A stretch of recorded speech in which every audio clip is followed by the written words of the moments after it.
What's going on, everybody? This is Goofy Rexy. Hope you guys are all doing well today. So, we got a lot of stuff going on this week in Marvel Strike Force. We've got some really exciting news so far. Most recently, Iceman coming into the game. He is going to be a part of the Astonishing X-Men team. Let's go!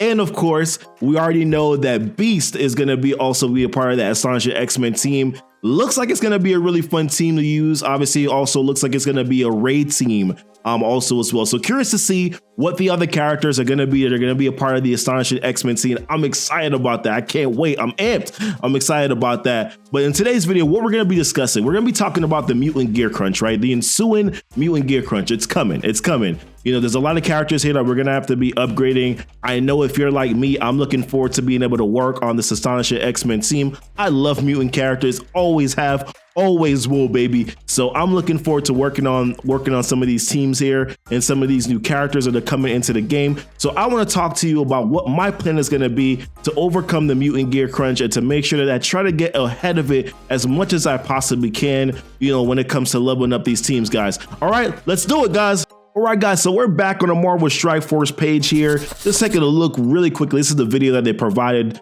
You know, I'm just looking at what he does here in terms of the ability. So far, I will say this, like his kit, I'm not blown away by it. I like his kit. I like actually what it does and provides for the team. You know, his slows, you know, he also does crit whenever an enemy does have slow on them. You know, and then he also applies stun, you know, too as well. So that's actually pretty cool. He gets additional barrier, you know, whenever on enemy slow. So that also is pretty dope too as well, that he's also giving himself barrier. Based on the looks of it, based on this video currently right now, it doesn't look like he does a lot of damage, which is technically okay. I mean, he's a controller, doesn't necessarily need to do damage. You know, I'm hoping that they have some other characters on this team that are going to do a little bit better. It's going to do some pretty decent damage here. Obviously it looks though, one of the good things is that you can see the barrier here up top, and then you can also see the health, you know, too as well. So health is also pretty big, you know, on this guy also. So listen, I'm liking the kit. I like the fact that he's applying the slows.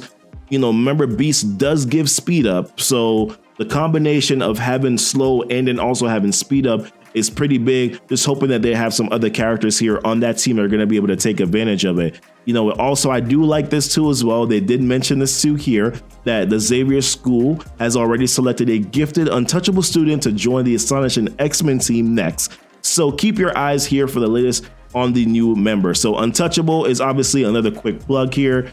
I don't know who this could be. My wild guess would be maybe potentially that could be, you know, Kitty Pryde. I know a lot of names have gone out with Kitty Pryde. I know Kitty Pryde phases, you know, so that is something that I'm looking forward to if that is who it is.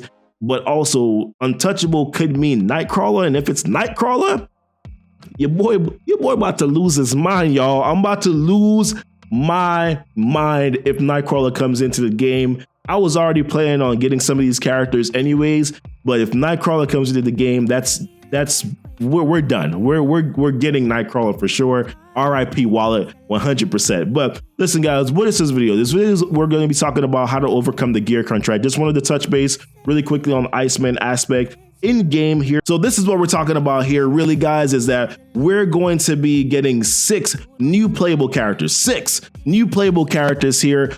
Obviously, it's looking like this is going to be a lot of X-Men characters, or Astonishing X-Men characters are going to be coming to the game. You know, we know Beast, we know Iceman. Iceman's a new character. We also know about 2 other playable characters as well, in Shatterstar as well as Longshot. So right there, we have 3 characters already that are coming to the game. All mutant characters, by the way. You know, we're assuming that they're going to be 3 other mutant characters, at least to be able to complete this Astonishing X-Men team, unless they're planning on bringing in some characters that are already a part of the Marvel Strike Force game to make them a part of the Astonishing X-Men team. Not sure who that would be, in my personal opinion. I mean, maybe you could say X-23, but I don't think that they would take her off the X-Force team. I thought about Storm because Storm also applies slows too as well, so there could definitely be some advantage that Iceman could take, you know, of, you know, another character that's applying slow to as well. But listen, this is all speculation.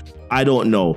We want to talk about what or how am I going to go about making sure that I overcome this Mutant Gear Crunch? And you're probably like, well, bro, like just don't work on a team. But what I realized here in Marvel Strike Force is that typically when new teams come out, that becomes the new meta, right? That becomes the new team that, for the most part, that everybody should try to work on because they're going to be needed for something, right? So with me looking at the kits, you know, with Iceman's kit, there's already something that mentions raids. So I know that there's probably going to be some need already for that team to be in raids, whether it's Ultimus raids or if it's the Greek raids, whatever. Like, I know that there is going to be a need for that team somehow. So I'm going to want to make sure that I try to prepare myself to work on that team when they come into the game, you know, and the way that I have to do that is I'm gonna have to start planning early, right?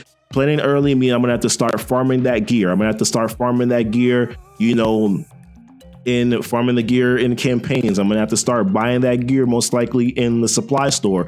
I'm gonna have to start buying, you know, probably looking for that stuff in the raid store as well, to buy the gear there also as well. So that's pretty much basically how I'm going to be preparing for it too. I'm in kind of a difficult boat right now because I just worked on a lot of mutant characters, y'all. I just finished working on the X-Men team, worked on the Brotherhood 2.0, worked on the Marauders, and also just brought up to a very low stopping point the X-Force team to level 60 and gear tier 10. So, you know, I've used a lot of mutant gear right now, and I'm actually quite depleted, you know, at the moment. So I got to start replenishing back this gear. So I'm making sure that I farm this gear every day. You know, at this point now, I'm farming this gear every day too as well. I know that you're probably asking the question, well, what about me working on my other teams and slowing the progress of my roster when these characters are going to be kind of spit out, you know, over time, not all directly at once?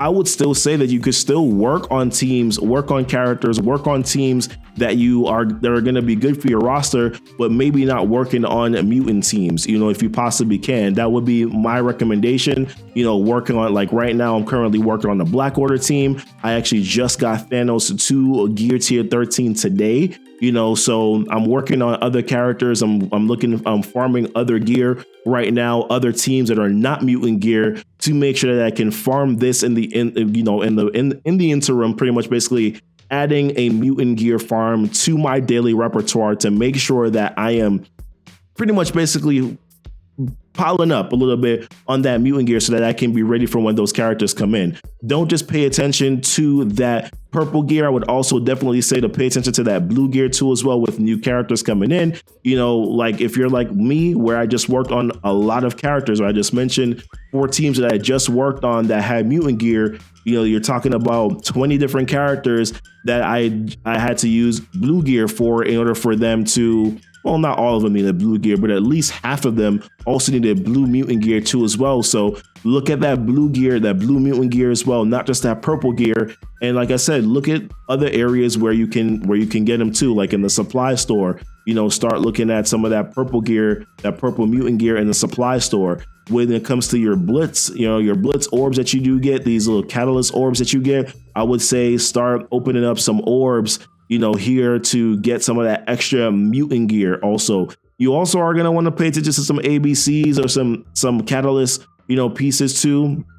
I said catalyst orbs, right? Well, purple, I would say blitz orbs. You know, you have some blitz orbs that you can open up, purple mutant gear orbs, or you can open up the purple catalyst orbs. Also, I would say start opening up some of those, you know, some of those purple catalyst ABCs, you know, for those purple catalyst orbs, and start opening up some of those purple mutant orbs too as well if you can. If you do have some extra raid credits and you're not farming characters right now, then I would also say start buying some of that mutant gear, the cytoplasm, the splice gene, the ribosomes, things like that. Start buying that gear now in the raid store. I still would not use your war credits. Your war credits are definitely way too valuable to be using your war credits. You need those for your character farms. You get less of them. You know, your character farms you raid every day, so you're getting raid credits, right? You know, your war store, that's every couple days, 3 days a week. So you're only getting, you know, stuff there. So you're pretty much only wanting to make sure that you're only using your war store credits for character shards, and also using that for mini uniques and those G15, you know, pieces too as well. So that's how I'm going about trying to overcome the mutant gear, y'all. I'm trying to make sure that I work on other teams that are not going to be taking that mutant gear away from the team that I'm going to be wanting to level up soon. I know that that team is probably going to be an important team because once again, new team, new team is always, for the most part, needed for something. So that's pretty much basically my mindset when it comes to that. And I'm also making sure too as well, like I said, that I'm farming that gear every single day. That yes, I'm farming to work on other characters, but I'm also farming as well to make sure that I am getting that, farming that mutant gear, that purple gear, that blue gear. I'm trying to make sure that I get that gear, opening up those blitz orbs, that do have mutant pieces in them too as well, because I know that I'm going to need those. Looking at opening up potentially some for catalyst pieces, and I'm also going to be needing too as well. So I'm kind of keeping that all in mind when it comes to preparing myself here for these new characters that are coming into the game. But appreciate it, y'all. Obviously, if you guys have suggestions too as well, please let me know. Appreciate you guys watching this video. Thank you guys so much, and be blessed and be safe.